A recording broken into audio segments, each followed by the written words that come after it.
As we know, Tai Lopez is persuasive. In my garage, just bought this new Lamborghini. You know, it's always fun to have fast cars, drive up here in the Hollywood Hills. But you know what I like a lot more than materialistic things? But just what makes him so persuasive that he can spend millions and millions of dollars on a YouTube ad that basically everyone, at least in the United States, has seen, and that still be profitable for him, you know? And I think it comes down to his charisma. Knowledge. You know, I'm actually more proud of these 7 bookshelves I had to have installed in my garage to hold 2,000 new books that I bought. One of the first things that you realize as you become more familiar with Tai Lopez is that he really understands human psychology, the way people think, and what they respond to. The first example that I want to give of this is the Here in My Backyard video, because I know that Here in My Garage has been picked apart a million times over on YouTube. I want to give a different example, so here we go. Hey, here in my backyard. People always asking me for a tour, so I thought I'd show a little bit of my house. But more importantly, I'm gonna share with you how I went from sleeping in a mobile home, you know, with 47 bucks in my bank account to a place like this in Beverly Hills, Hollywood Hills. And so I'm gonna give you 3 things that made all the difference in my life. There's a few different things going on here, but one of the first ones that you'll notice if you've ever seen Tai Lopez in other situations, speaking in other videos, speeches, whatever, is he's a lot more humble and sort of less just brazenly confident in this intro, but that's very purposeful. Hey, here in my backyard. People always asking me for a tour. So when someone's just getting introduced to Ty's channel, because this is a YouTube advertisement, and they're not familiar with him yet, you're going to scare a lot of people away or distance them from you as a viewer if you come in super brazen, like, hey, like, because you're already showing this super crazy nice mansion. You know he's going to show his cars later. And if you come in and you're super like, hey guys, look, you know, I have all this stuff, you can be like me, like, you know, you don't relate to that at all. Stuff, obviously pool, some cabanas and stuff. My favorite thing, it's got a full court basketball. So if you like to play basketball or tennis and can do big parties here. Something that really helps Tai close the gap in this situation is he acts even more humble than he would normally, because he knows he's already sort of distancing these viewers. It's this dude talking to you from a mansion. You know, most people can't relate to that and are going to be very skeptical of it right at the beginning. So sort of coming at you with this more like humble, take it for what it is, and then, you know, showing you rather than talking very boldly and bragging. Now, I want you to compare how Tai was talking in that last clip with this clip, where you're going to see a big difference in sort of his delivery and speaking style, but it's very deliberate and he's catering to his target audience. Everybody doesn't win. And the sooner you wake up to that biology is ruthless, man, then you get a little fear in you. And when you get a little fear in you, you start listening. In the first situation where he's showing a YouTube ad, a bunch of people are going to be skeptical of him, so he has to go in a little bit more softly. And in the second example where he's being interviewed, he's already positioned as the expert. He's already positioned as this millionaire entrepreneur where people want to hear his opinion. And when you get a little fear in you, you start listening. Because if you're truly afraid, you listen. Let a little fear come in and drive you and motivate you. We're set up for failure because we think we're going north, but we're going south. That's why 50% of people who get married or divorced, 80%. So really the charisma principle behind this is positioning to your audience. So positioning according to, you know, what you think your audience is looking for, you know, what they're going to respond to. If it's a first-time viewer of your stuff, you know, going in where you're not going to come across as super arrogant and prideful, especially if you're showing things like your mansion and you're showing it off. You kind of want to do things with how you're speaking to counteract that, which is what he does really well.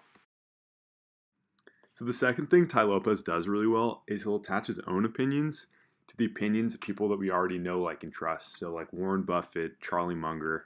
Here, I'll give you some examples. People are always like, what's your stand on college? I'm like, easy. See, who do you think's going to win? Somebody who goes to college from 18 to 22 and then never picks up a book again? Who do you think's going to be better? Bruce Lee said, I don't fear the man who practices 1,000 kicks. I fear the man who practices 1 kick a day for 1,000 days. Like, I was just at Arnold Schwarzenegger's house. Like, I saw people are like aggressive to him, and he's Arnold Schwarzenegger. He's worth $300 million. You know, he was the governor of the United States. He's friends with presidents. So when you're mean to him, he just withdraws. And the second you build up pain, and this, by the way, is not my opinion. If you talk to guys like Dr. David Buss, top 10 most cited psychologist in history. And Casanova said, he laid it out. It's on his Wikipedia page. He didn't even write it. Somebody wrote it. He said, you must be the chameleon. You must read and adapt. So right along with this idea that Tai Lopez will cite people that we already know and have a lot of authority, the greater principle here in his charisma is that he's just persuasive. I first saw this. It was ran as an ad on a video. And yo, I'm just like any other millennial, like ads, right? Skip that after the first 5 seconds.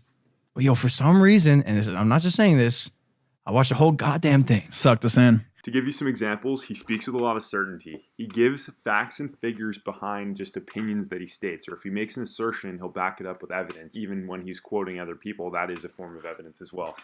Now, the third thing that I think makes Tai Lopez so charismatic is his storytelling, okay?